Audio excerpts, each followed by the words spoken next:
कार्यक्रम के पुण्यार्चक हैं साधु सेवा ट्रस्ट।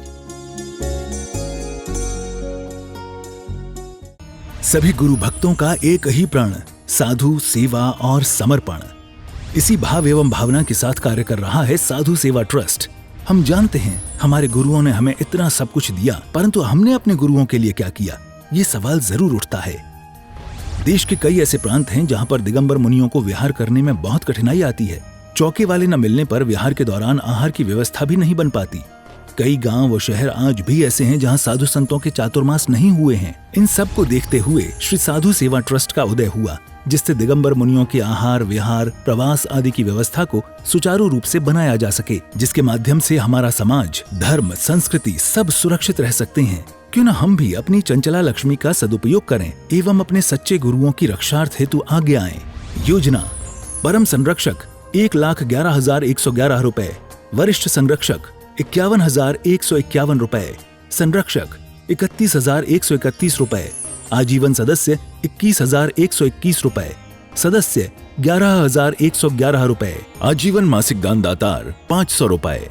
खाता विवरण: account name VVSP Sadhu Seva trust, bank name HDFC bank limited, account number 50200073358170, IFSC code HDFC 0001273, trust PAN card AADTV 8567E, mail ID vvspsadhusevatrust@gmail.com।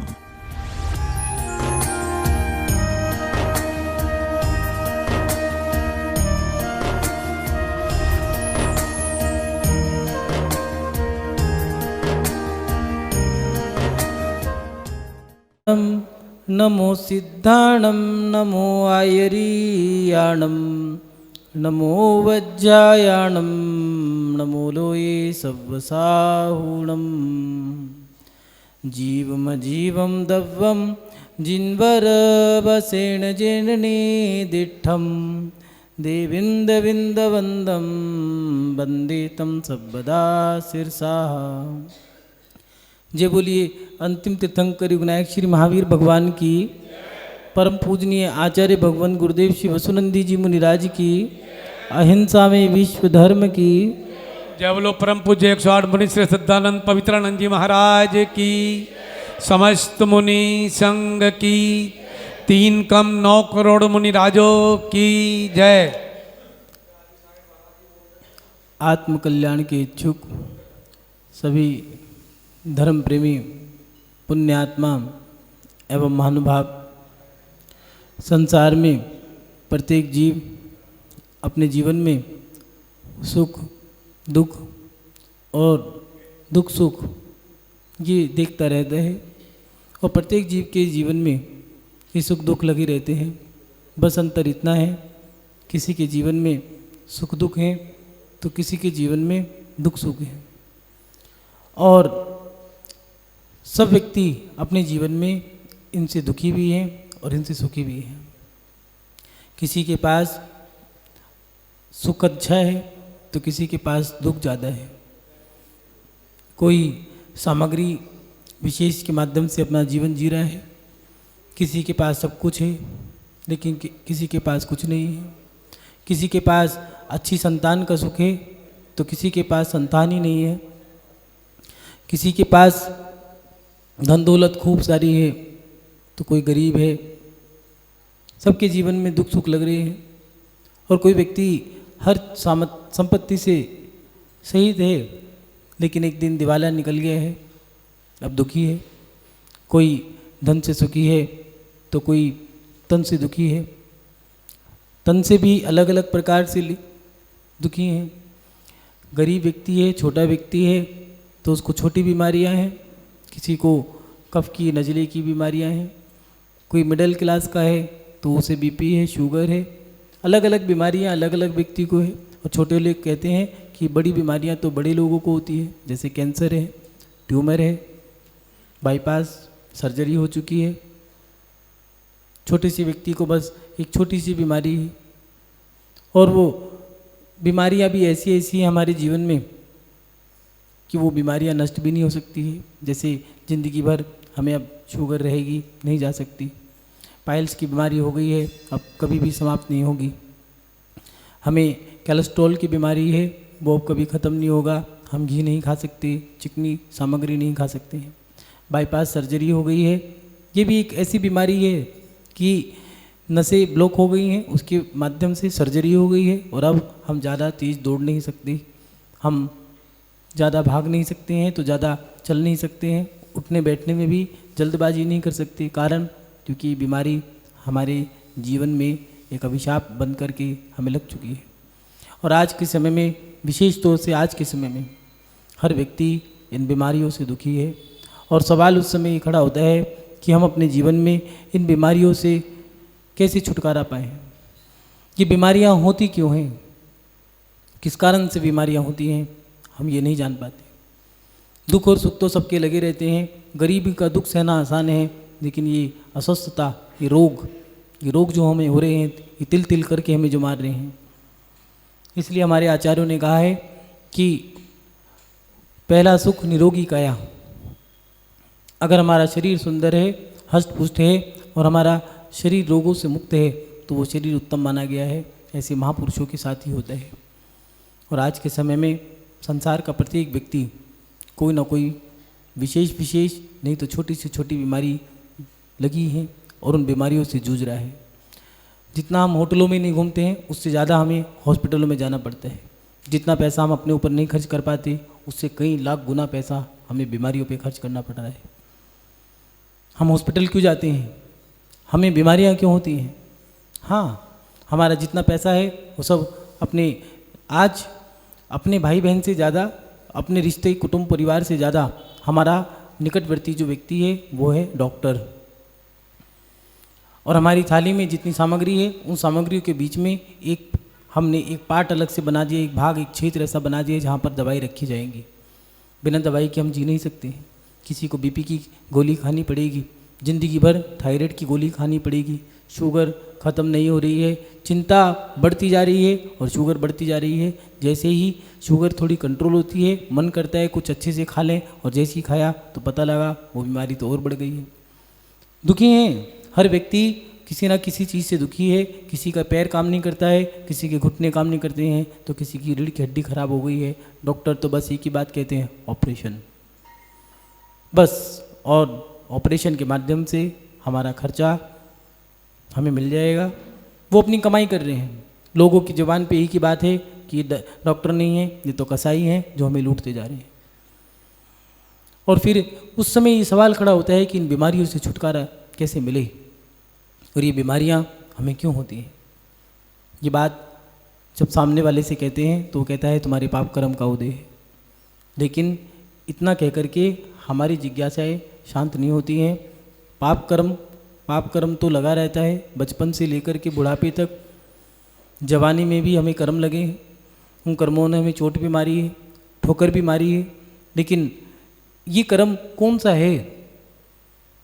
तो जब भी हम अपने जीवन में अस्वस्थ होते हैं तो ये सोच लेना कि एक साथ कर्म आ गए। ये संकेत हैं, सामने वाले ने तुम्हें संकेत दे दिया है, सचेत कर दिया है। अब तुम जाग जाओ या ना जाग पाओ, ये तुम्हारे ऊपर है। अगर घर में आग लग गई है तो समझ जाओ कि आपके जीवन में कर्म का उदय आ गया है। कौन से कर्म का उदय आया है? आपका वेदनीय कर्म का भी उदय है, आपका लाभ अंतराय कर्म का उदय है, आपका भोग अंतराय कर्म का उदय है, आपका असाता कर्म का उदय है। ये कर्म जरूरी नहीं है ही कि कर्म आपके जीवन में हो। अगर आपको बीमारी है तो अब तो ये तो फाइनल है कि आपके जीवन में वेदनीय कर्म का भी उदय है और अंतराय कर्म का भी उदय है। ये अगर हम समझ जाएं तो हम अपने आप को सतर्क कर सकते हैं। आपने दुख दिया था इसलिए आपके जीवन में दुख आ गए हैं। कोई व्यक्ति है तो उसके माध्यम से आएंगे, नहीं तो स्वयं भी आ सकते हैं। बैठे बिठाए कोई बीमारी हो गई है, कुछ नहीं थे, सड़क पे जा रहे थे, मान लो कोई तिरंजकृत भी होते हैं, मनुष्यकृत भी होते हैं। सामने से कोई बंदर आया था, उसने आपको धक्का दे दिया है, झपटा मार दिया है, आप ऐसे गिरे, रीढ़ की हड्डी टूट गई। जा रहे थे, सामने से किसी गाड़ी वाले को आंख लग गई थी, आपकी गाड़ी से टकराया, एक्सीडेंट हो गया, शरीर में इतने फ्रैक्चर हो गए हैं कि अब शरीर में दुनिया भर की टाँके ऑपरेशन करने के बाद लगे पड़े हैं। ना तो चल सकते हैं, ना बैठ सकते हैं, ना लेट सकते हैं। ये हमारे जीवन में क्या है? ये वेदनीय कर्म का उदय है। और इसके साथ साथ बीमारियां क्यों होती हैं? क्योंकि हमारे अंतराय कर्म का उदय है। एक साथ कैसे कर्म उदय में आ रहे हैं? एक नहीं, कई कर्म उदय में आ सकते हैं। किसी के भोग में विघ्न उपस्थित करना, ये भोग अंतराय कर्म है। आपने किसी के जीवन में विघ्न डाला था, वो अंतराय कर्म बंद गया। अब उदय में कैसे आएगा? जिसके उदय से भोगने की इच्छा होने पर भी तुम भोग नहीं भोग पा रहे हो। सामने भोजन रखा है लेकिन खा नहीं सकते, क्योंकि डॉक्टर ने कहा है कि आपको इतना ही खाना है। शुगर की बीमारी है तो लिमिटेड, आपको ज़्यादा भोजन नहीं कर सकते। ज़्यादा मीठा नहीं खाना है तो ज़्यादा कड़वा भी नहीं खाना है, ज़्यादा तीखा नहीं खाना है, ज़्यादा नमकीन भी नहीं खाना है। थोड़ा थोड़ा सब खाना पड़ेगा। हाँ, कड़वा भी खाना पड़ेगा, नीम खानी पड़ेगी थोड़ी बहुत, जिससे कि शुगर आपकी कंट्रोल में रहे। और ये लाइलाज बीमारी है, जो आप गोली खाते हो वो शुगर की बीमारी का इलाज नहीं है।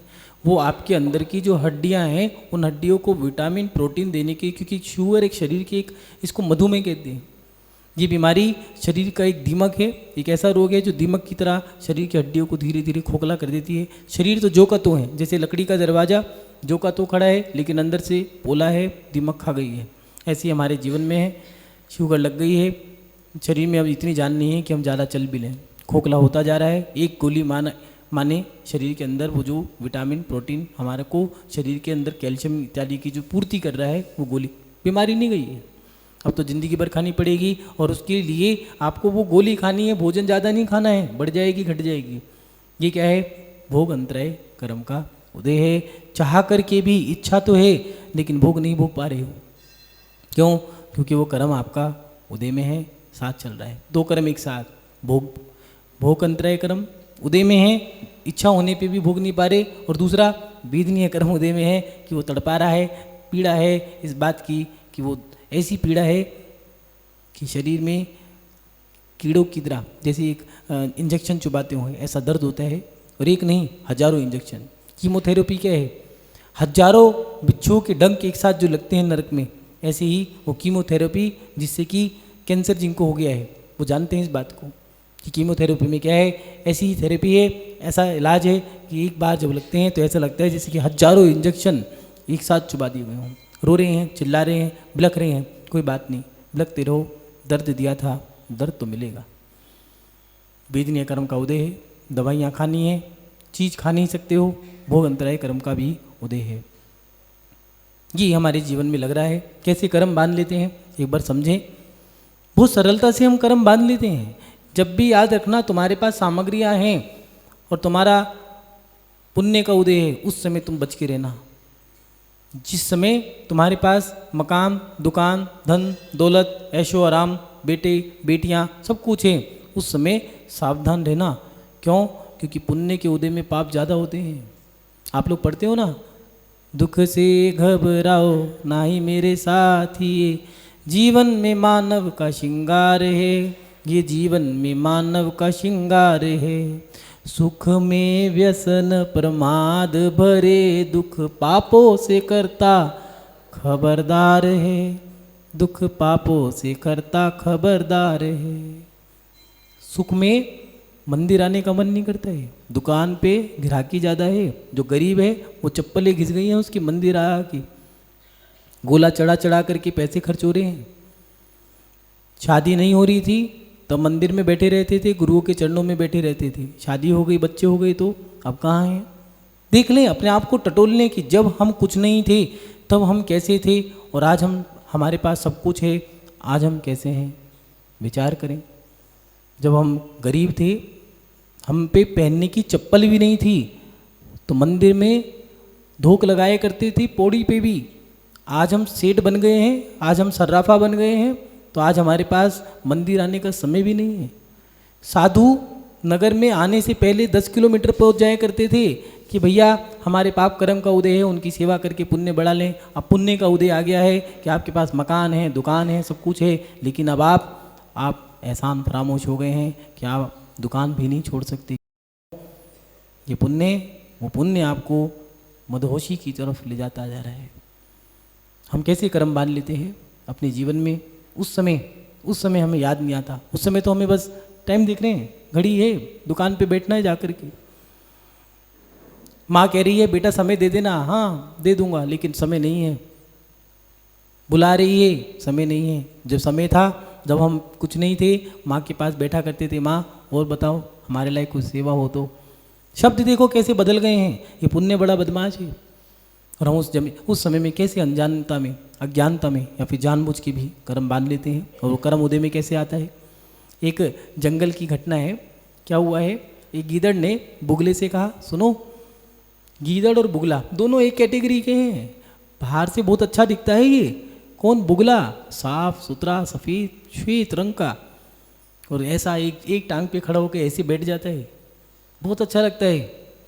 पंपक वन से जब राम जी और लक्ष्मण जी जा रहे थे तो लक्ष्मण जी ने कहा, भैया देखो ये कितना अच्छा जानवर है। तो राम जी ने कहा, कौन? ये देखो सफ़ेद रंग का है, एक टांग पे खड़ा है, कितना अच्छा ध्यान लगा रहा है। तो राम जी ने कहा, लक्ष्मण ये बुगला है, और ये ध्यान कैसा लगा रहा है, ये तो मछली से पूछो, एक चोंच मारता है मुंह में सीधा मछली। तो भैया ये जानवर क्यों? कहने लगे, बस ये तुमने जो बोला है ये इससे ज्ञात हो गया, पंचम काल में सब बुगला भक्त होंगे। उस समय में उन्होंने बोल दिया था, मुंह में कुछ होगा, जबान पे कुछ होगा, पेट में कुछ होगा, दिखेंगे कुछ, कहेंगे कुछ, होंगे कुछ, करेंगे कुछ, बोलेंगे कुछ, सोचेंगे कुछ। और ऐसे समय में वो दिगंबर साधु उन भक्तों के, बुगले भक्तों के बीच में रह करके अपनी साधना करेंगे। उन्होंने उसी समय हाथ जोड़ के नमस्कार किया, किन्हें? पंचम काल के साधुओं को, कि ऐसे समय में भी वो अपनी साधना करेंगे। लक्ष्मण जी तभी नतमस्तक होकर के नमस्कार करने लगे। राम जी ने कहा, क्यों? कहने लगे, उन मुनियों को नमस्कार कर रहा हूँ कि ऐसे बुगला भक्तों के बीच में भी साधना करेंगे। उस बुगले को गीदड़ ने, क्योंकि गीदड़ भी ऐसा ही है, वो तो आप जानते होंगे, चोर चोर मुसेरे भाई, पटती किससे है हमारी? जो अहंकारी की अहंकारी से ही पटेगी, सीधे व्यक्ति के साथ नहीं पट सकती है। देख लेना, जो करोड़पति होंगे उसके भक्त भी, उसके जो फॉलोवर्स होंगे, उसके जो इर्द गिर्द घूमने वाले होंगे, वो भी चापलूस होंगे या फिर अहंकारी होंगे। उनको ऐसे ही लोग पसंद आते हैं। धर्मात्मा को धर्मात्मा, जुआरी को जुआरी, शराबी को शराबी, पुजारी को पुजारी, हाँ, साधु को साधु, जिसका जैसा मन है उसको वैसे ही पसंद आएंगे। गीदड़ को बुगला ही पसंद आया है। उसने उसको बुला लिया है और कह दिया है, नोते पे बुला लिया है। नोता किस बात का दिया है कि सुनो, मैं तुम्हें अपनी दावत पे बुलाना चाहता हूँ, ठीक है, आपको आना है, आ जाऊँगा। आपको आना है मतलब पूरी पलटन मत लेके आ जाना। कभी कभार होता है, शादी का कार्ड हुआ आया है, पहले दिन से ही भोजन खाना बंद कर दिया है, पानी पीना शुरू कर दिया, नमक का पानी। कई लोग तो नमक का पानी पीते हैं कि वहाँ पर बस अब शादी आ गई है, सुबह ही वहीं पहुँच गए हैं, आज का सुबह का शाम का सब खाना वहीं है और लेके चले गए हैं पूरी पलटन। तो उसने पहले बोल दिया था आपको आना है, वो जानता था कि बुगला है ये। हाँ, कहीं ऐसा अगर हम कर रहे हो तो समझ जाना किस कैटेगरी में हम। और वहाँ पर बुगला चला गया है, और लेकिन वो जानता था कि मैं, बुगला आएगा, अकेला नहीं आएगा, सबको साथ लेके आएगा, और वो हुआ है वही। तो उसने क्या किया था, गीदड़ भी गीदड़ ही है, उसने खीर परोसी और खीर परोस करके खानी शुरू कर दी और कह रहे बुगला शुरू करो आप भी। बुगले ने भी खानी शुरू कर दी है, लेकिन खीर परोसी किस में? थाली में। एक थाली में खीर परोस दी है और गीदड़ तो चपड़ चपड़ करके 5 मिनट में सारी खीर सट, और बुगला बेचारा चोंच से खाया जा रहा है। कोई बात नहीं, दावत पूरी हो गई है, विदा हो रहे हैं। उसको बुगले ने कहा सुनो, तुम भी हमारे यहाँ आना, खीर तो बहुत अच्छी थी, मैं भी तुम्हें खीर खिलाऊंगा। अब गीदड़ को बुलाया है, गीदड़ साहब भी पहुँच चुके हैं और वहाँ पर जा कर के उन्होंने खीर परोसी। अब खीर, बुगला तो बढ़िया खीर खा करके निमट गया है, और गीदड़ ने तो कुछ खाया ही नहीं है। क्यों? क्योंकि उसने सुराही में परोसी है। अब वो क्या करे, बाहर इर्द गिर्द चावल पड़े थे, वो खा करके मुंह लटका करके चलने लगे। विदाई हो रही थी, पूछने लगे क्यों गीदड़ साहब, दावत कैसी लगी? गीदड़ का मुंह लटका रह गया है। महानुभाव, जैसा किया वैसा मिला। ये तो जंगलों के जानवरों की कहानियाँ हैं, कहीं ऐसा तो नहीं हम इंसान हों कि जानवरों वाले काम कर रहे हों। विचार करें, हमारे अंदर इंसानियत भी है या नहीं है। हर व्यक्ति भगवान बनना चाहता है, हर व्यक्ति का एक ही सपना है, मैं भगवान बन जाऊं और आज अभी बन जाऊं। लेकिन भगवान बनने से पहले एक अच्छा इंसान तो बन जाओ। कहीं ऐसा तो नहीं हम गीदड़ और बुगले की तरह ही क्रिया कर रहे हों। भोजन दिया भोजन मिला, नहीं दिया तो नहीं मिला। हाँ, कर्म सटीक हैं, दिया था मिल गया, नहीं दिया तो नहीं मिला। दूसरा, अपमान किया अपमान हुआ, अपमान नहीं किया था नहीं होगा। सटीक है, एक साथ हमारे कर्म कैसे चल रहे हैं। हमें बीमारियां क्यों होती हैं? हमने दुख दिया था, दुख हमारा उदय में आ रहा है। हमने किसी के भोग में विघ्न डाले थे, वो विघ्न हमारे उदय में आ रहे हैं। सटीक है। भोग कहते किसे हैं? जो एक बार भोगने में आए वो भोग, जैसे भोजन, लेपन, गंध इत्यादि ये सारी सामग्री भोग की हैं। किसी को भोजन देने में विघ्न डाला था, आज हमारे मुंह पे विघ्न लग गया है, एक ठप्पा लग गया है डॉक्टर का कि आप ये ज़्यादा नहीं खा सकते। आदिनाथ भगवान ने क्या किया था? जब किसान आए थे और कहने लगे ये तो सारी फसल सुबह उगाए और शाम को ख़त्म, क्यों? ये सारी ये खा जाते हैं बैल। सीका बांध दो जिससे तुम्हारी फसल रुक जाएगी। क्या कहा था? सीका बांध दो। हुआ क्या? मुनि कुमार अवस्था में कुछ नहीं फल मिला, दीक्षा ले ली कोई बात नहीं, 6 महीने ध्यान किया कोई बात नहीं। जब मुनि अवस्था में बाहर निकले तब तीर्थंकरों का कभी भी नियोग है, अंतराय नहीं होता। उपवास तो होता है, अंतराय नहीं होता। लेकिन आदिनाथ भगवान का 6 महीने 13 दिन का अंतराय हुआ। अयोध्या और हस्तिनापुर कहाँ पूरी परिक्रमा लगाने के बाद कितने किलोमीटर चल चुके हैं। महिलाएं, पुरुष, युवा, वृद्ध, बहन ले लो, बेटी ले लो, मकान ले लो, रत्न ले लो, कोठी ले लो, लेकिन नहीं, विधि ही नहीं मिली। निमित्त विधि बनी है कि भोजन आहार देने की जो विधि है क्या है? वो नवदा भक्ति। नवदा भक्ति नहीं जानती थी वो। 6 महीने 13 दिन तक सब जगह बस यही था, बेटा ले लो, बेटी ले लो, राज्य ले लो, महल ले लो, आप तो कुछ खा तो लो, आ तो जाओ, लेकिन कुछ नहीं कर पाए। और यही हुआ। 8 महीने 13 दिन बाद जब कर्म टल गया, कर्म खत्म हो गया, समाप्त हो गया, 6 हो गया, तब जाकर के राजा श्यांस के यहाँ पर आहार दान देने का पहला उपकरण आता है। अगर हमने डाला हो विघ्न, जब तीर्थंकरों ने विघ्न डाला है वो नहीं बचे तो हम कैसे बच जाएंगे?